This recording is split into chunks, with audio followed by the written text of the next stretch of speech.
Morning folks. Well, I've not long finished watching the show from New York.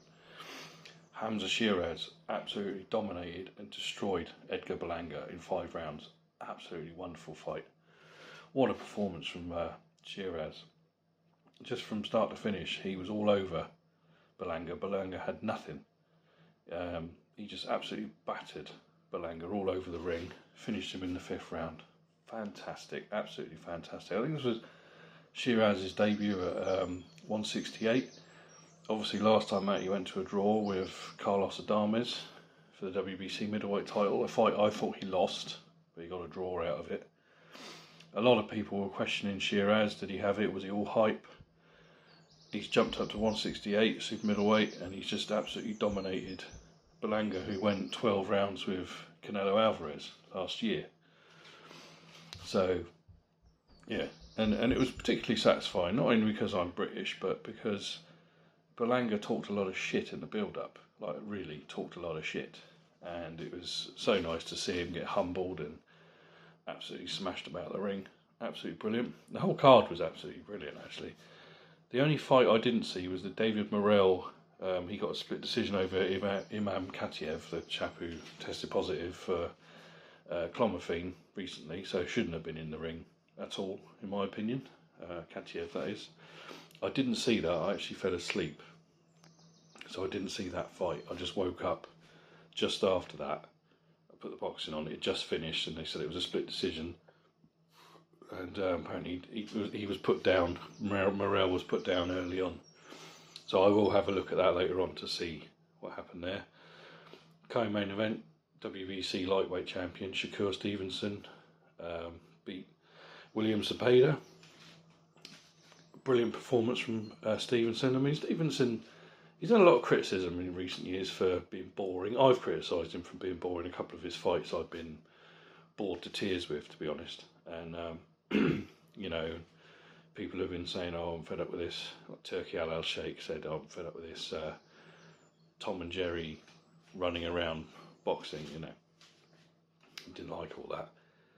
And Stevenson, he stood toe to toe with Zepeda, absolutely, and completely outclassed him and beat him at his own game. Was slick, you know, usually putting the combinations well together. I had it 119, 109, same as one. I gave Zepeda 1 round, same as one of the judges. 2 of the judges had it 118, 110.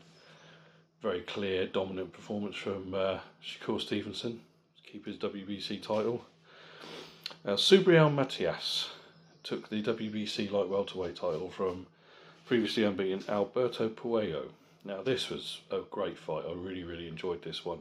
I had this one a draw. I had it 114, 114. Very close fight, I thought. A lot of people online, usual, screaming robbery. Seems to be a weekly occurrence. You know, just get used to it. People just screaming robbery all the time because they don't necessarily know what they're talking about.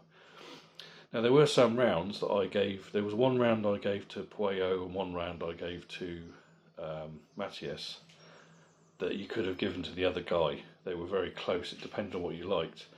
I mean, Puello was very good keeping it at range. He was firing a southpaw left to the body, bringing up the uppercut to the head. Brilliant. But he was getting bullied to the ropes a lot by Matias. Matias was landing a hell of a lot of body shots, uppercuts on the inside, and yeah, I had it draw. I had it 114, 114. I couldn't split them. 2 of the judges had it 115, 113 to Matias, so he takes the win and the title. I'd like to see this one again, potentially. It was a good fight. I really enjoyed it. Like I say, I'll watch it back again. I'll score it again at some point, but watching it live, I had it a draw, so I couldn't split the guys at all. So, depends what you liked. I mean, there was a lot of aggression from a lot of pressure from Matias, but I'd say not all of it was effective. He was getting countered a hell of a lot, you know, especially early on and late on as well. Puello was catching, like I say, he was catching it with that straight left hand. He was bringing it from the body, shooting that straight to the body and bringing it up the uppercut. You know, he was a bit naughty with the head a few times, was old Puello, I must say. I was expecting a point to come off a couple of times. And it was just his body language. The rounds I gave to Matias. It was mainly I scored them on body language because they were close. So if I couldn't split them, I'd go with body language purely because Puello looked frustrated and a bit agitated and annoyed at times because he couldn't keep Subriel Matias off him. Matias was just on him all the time, was just strolling forward, throwing endless punches. Nothing, apart from in the 11th, nothing really bothered him and kept him at bay. In the 11th, I think it was a left hand from Puello that did actually hurt Matias. Or Matias, is it Matias or Mateo? I'll say Matias, whatever. And that was the only time he kind of really bothered Subriel with a punch that kind of made him back up a little bit. But for the majority of it, he was pretty relentless and fire into the body. So I had a draw, so I wasn't particularly bothered with whoever got the decision really. Maybe Puello was a bit unlucky, but I had a draw, you know. Whatever, it is what it is. These things happen in boxing. It was close. It depends what you like. You know, no two judges are the same a lot of the time. Especially American judges, they like the aggressive fighter who's coming forward. So, but yeah, I'll have to check out the Morrell fight. I say he won a split decision. I see a lot of people screaming robbery online. I'll be the judge of that for myself. Also, I didn't see it live. I watched it yesterday. The Casey Taylor, Amanda Serrano 3 from Madison Square Garden. I believe it was in Madison Square, wherever it was.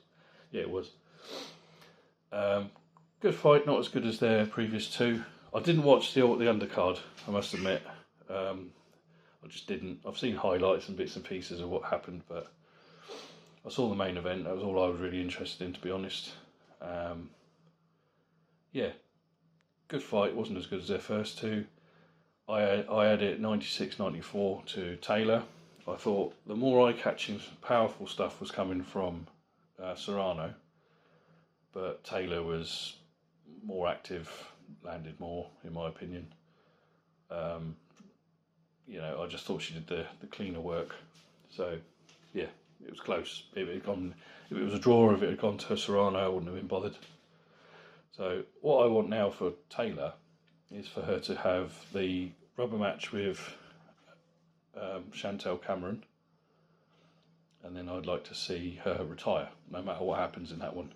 I think she owes Cameron a third fight, because they've split one each, so we'll have to see what happens there. Of course, next week, another big weekend of boxing. Manny Pacquiao's coming back, challenging for a world title. We've obviously got Usyk versus Dubois 2. The undisputed heavyweight title. Yeah, it's going to be a good weekend. So we've been lucky after the bullshit we sat through last week with Catterall and Eubank. We've had a great weekend this weekend. We've got a great weekend coming up next weekend. So I'll be back to talk about all of that. Thank you all of you again for listening, for bothering to subscribe. I never thought anybody would want to listen to this boring old fart talk about boxing, but you do. Thanks ever so much. I'm going to go to bed now because I'm absolutely shattered. Take care, folks, and I'll speak to you soon.